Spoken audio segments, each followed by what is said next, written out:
23 September 2023 थांनाय सुनिबार खालि चिरां जिल्लानि सिङाव थानाय लावख्रिगुरि गामिनि रायजो राजा बिथांमोनखौ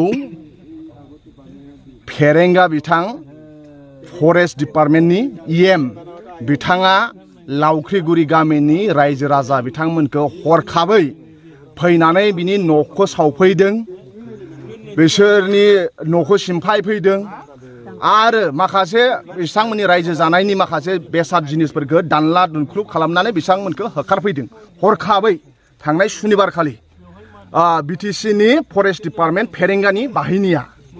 दा जोङो BPF दोलोनि जानानै जों बे चिरां जिल्लानि सिङाव थानाय लावख्रिगुरि गामिनि रायजो राजा आइ आफा बिथांमोनखौ जों फैनानै खबर लाफैदों। निजिरा दैमाया मालाबा हरैहाय बोहैयो, मालाबा ओरैहाय बोहैयो। दा बे निजिरा दैमाया लावख्रिगुरि गामिनि रायजो राजा आइ आफा बिथांमोनखौ भुटाननिफ्राय फैनाय दैमा, बियो बालाजों अन्थाइजों बारि बागान खुरखानानै न'खौ फबबाय। दा ओंखायनो बिथांमोनहा दैमानि ओरै फैनानै आबाद मावफैग्रा थिलियाव बिथांमोनहा न' लुफैदोंमोन। मानो होनबा हरैहाय निजिरा दैमाया बालाजों बुफबजोबनानै न' बां बुफबजोबनानै दोनदों। दा ओंखायनो बिथांमोना हरैहाय दैमानि हरैहाय बिथांमोना हायानो गैला जेथिया, न' बिथायानो गैला जेथिया, गोदोनिफ्रायनो आबाद मावग्रा बिथांमोननि थिलि दङ, आबाद थिलि। एखे गामि बे लावख्रिगुरि गामिनिनो दैमानि हरैहाय बिसोरो दालां गैयिनि थाखाय ओंखायनो हरैहाय बिसोर रायजो जायो गोदोनिफ्रायनो। नाथाय दैमानि हरैहाय गोदोनिफ्रायनो बिथांमोना आबाद मावबोबाय थादों। दा ओंखायनो सोरहाबा दैमाजों खुरखालांनायनि उनाव न' बिथा गैयिनि उनाव ओरैहाय 22 न'खरफ्रा बिथांमोनहा आबाद मावग्रा थिलियाव न' लुफैदोंमोन। दा बेखौ मेगन सानानै फेरेंगानि बाहिनी दिनै बिथांमोननि न'खौ बुफायफैदों, न'खौ दानस्रिफैदों। दिनै बर' बिमा बिफाया, बर' रायजो राजाया गावनि गामि गावनि हायावनो UPPL सरकारजों न' बुफाय जादों। गावनि हायावनो दिनै बिथांमोनहा न' गैयै खालामजादों, आलाय आथानि खालामजादों। दा ओंखायनो दिनै बिथांमोनहा जोबोद दुखुनांथाव।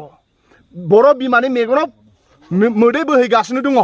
बिथांमोनहा एसां गोबावनिफ्रायनो रायजो जाबोनानै दिनै गथ' गथाय उन्दुनो थाखाय न' गैला। दा बिथांमोनहा थिंफोरा दानसि जाजोब्बाय। दा ओंखायनो बिथांमोनजों अयनाय जादों। आरो फरेस्ट दुलार एक मथे 2005 मायथाइनि सिगाङाव रायजो जानायजों बर'फ्रा थागिबि ना, बर'फ्रा थागिबि। आरो बे बड'लेण्ड, बे बर'नि देश, बिनो जों बावनो रायजो जानो नांगोन। आरो फरेस्ट दुलार एकआबो बिथांमोनखौ मा होनो अधिकार होदों। मानो होनबा 1990 सननिफ्रायनो बिथांमोनहा बाव रायजो जानाय, बाव बिसोर आबाद मावो। दिनै आबाद मावग्राफोरानो गावनि हा थिलियाव जुदि न' लुनो मोन्थाय गैयाब्ला बेसेबां दुखुनांथाव बाथ्रा। दा दिनै बिथांमोना थानो थाखाय न' गैया। आरो गावसोर खालामनानै लायाखै, नेचारेल केलामिटिस, दैमायासो बिथांमोननि न'खौ खुरखादों। आरो दैमायासो, आरो बेखौ सरकारा, दैमाया खुरखाबाय जेथिया सरकारा बिथांमोनखौ बेबस्था खालामनांगौमोन, खालामनानै होआखै। सरकारनिफ्राय UPPL सरकार फेरेंगानिफ्राय जेबो लुबैयाखै। गावसिनि हायावसो बिसोर न' लुदों। न' लुनायखौबो बिथांमोना मेगन सादों। आरो बुंबावदों फेरेंगानि स्टेटमेन्टआ जे 22 घर जाय न'खरफ्रा दैमानि ओरै बारनानै न' लुफैदों बे BPFनो। फरेस्ट दुलार एकआ ना BPF ना UPPL, ना गोसोम ना गुफुर, फेरेंगाया बेसेबां अधिकार दङ, बे लावख्रिगुरि गामिनि रायजो राजा आइ आफा बिथांमोनाबो बेसेबां अधिकार दङ। इभेन फेरेंगाया जोनोम जायैनि सिगांनो बिथांमोना बे हायाव आबाद मावो होनदों। फेरेंगाया बड'लेण्ड BTC ओनसोलाव गैयैनि सिगांनिफ्रायनो बिथांमोनहा बाव आबाद मावनानै रायजो जानानै दङ। दा दिनै फेरेंगाया मा सावैसों बिथांमोनखौ BPF दोलोनिखाय होखारदों होनखो? BPF दोलोनिखाय होखारदोंनो बे मोनसे जुक्ति जानो हायो नामा? सुप्रिम कर्टजों चेलेन्ज खालामनाय जादों। अबयसे फेरेंगायाथ' मा सुप्रिम कर्ट, फेरेंगाया इसोरजोंनो चेलेन्ज खालामो। दा ओंखायनो बिथांमोनजों अयनाय जादों। बर'आ लावख्रिगुरि गामिनि बे 22 न'खरा गावनि हायावनो न' सिमफाय जादों। सोरजों सिमफाय जादों? UPPL सरकारजों न' सिमफाय जादों। लावख्रिगुरि गामिनि रायजो राजा बिथांमोनहा दिनै फरायसाफोरा, उन्दै उन्दै गथ'फ्रा उन्दुनो थाखाय न' गैला।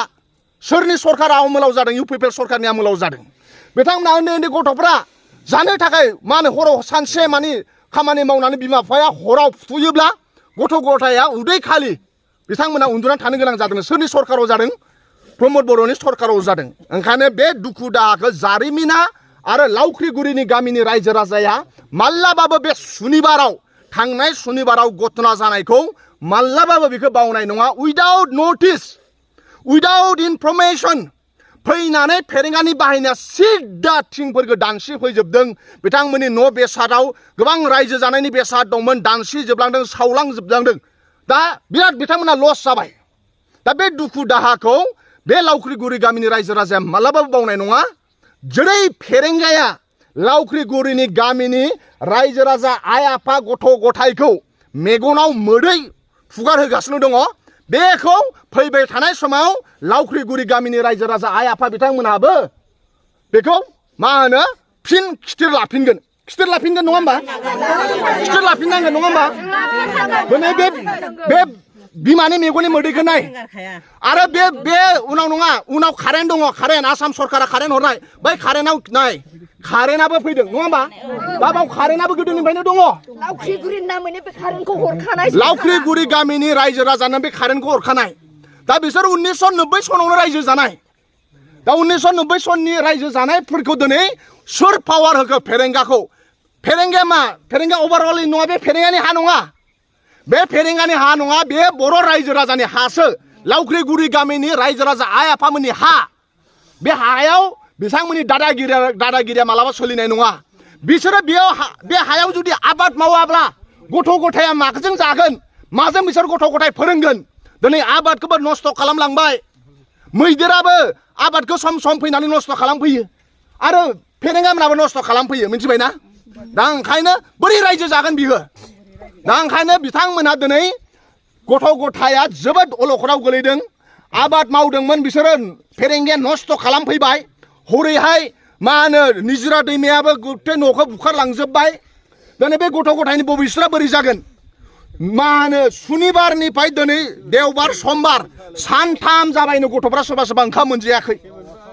ओंखाम मोनजायाखै दै मोनलोङाखै ओरैनो दङ सानथाम गथ'फ्रा बिमा बिफाफ्रा सोरबा सानथाम जाबाय जाहैदों न' सिमफाय जानानै ओंखाम मा होनो दालि माइरं जा दंमोन बेखौ दानसिलांजोबनानै सानथाम जाबाय गथ' गथाय आइ आफा बिथांमोना ओंखाम जाया मालासिनो दा बेबादि अयनाय जादों लावख्रिगुरिनि रायजो राजाजों अयनाय जादों प्रमद बर' बे जारिमिना मालाबाबो निमाहा होनाय नङा प्रमद बर' आरो फेरेंगानि दैदेननायाव बर' रायजो राजाया गावनि हायावनो न' सिमफाय जादों बर' रायजो राजाया गावनि हायावनो थानो थाखाय होखार जादों बर' फिसा हौवा फिसा हिन्जावा गावनि हायावनो न' गैयै जादों बे जारिमिनाव थागोन 100 बोसोर 200 बोसोरनि उनावबो प्रमद बर' आरो फेरेंगाखौ बेखौ लावख्रिगुरिनि गामिनि रायजो राजा आइ आफा बिथांमोनहा बेखौ गोसोआव लाखिबाय थागोन ओंखायनो जों बिपिएफ दोलोनिफ्राय मानाव गेदेर हाग्रामा महिलारि सारा जोंखौ फैनानै लावख्रिगुरि गामिनि रायजो राजा आइ आफा बिथांमोननि दुखु दाहायाव खबर लानो जों थिनहरदों मैया जोंहा उदालगुरियाव मिटिं दंमोन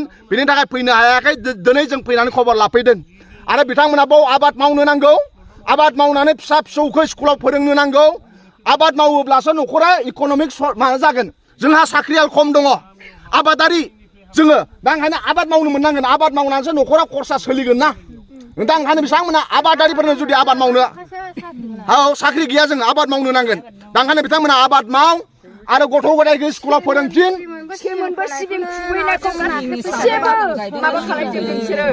बर'नि आबादखौ नस्थ' खालामग्रा इउपिपिएलनि दैदेनगिरि प्रमद बर' आरो फेरेंगाखौ बर' रायजो राजाया मालाबाबो माफ खालामनाय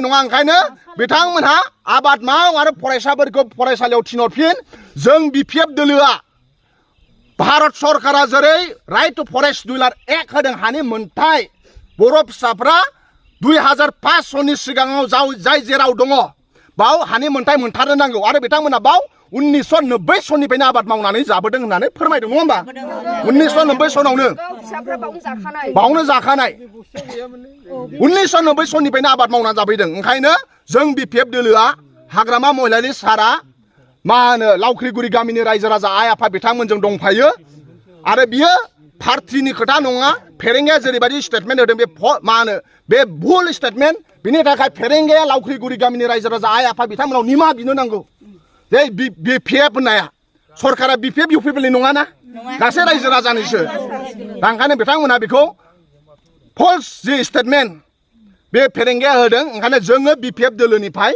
फैनानै जों खबर लाफैदों आरो लावख्रिगुरि गामिनि रायजो राजाजों हाग्रामा महिलारि सार दं जों BPF दोलोआ दंफायो आबाद मावबाय थानो थाखाय जाहाथे रायजो राजाया बाव आबाद मावबाय थायो बेखौ जों खावलायबाय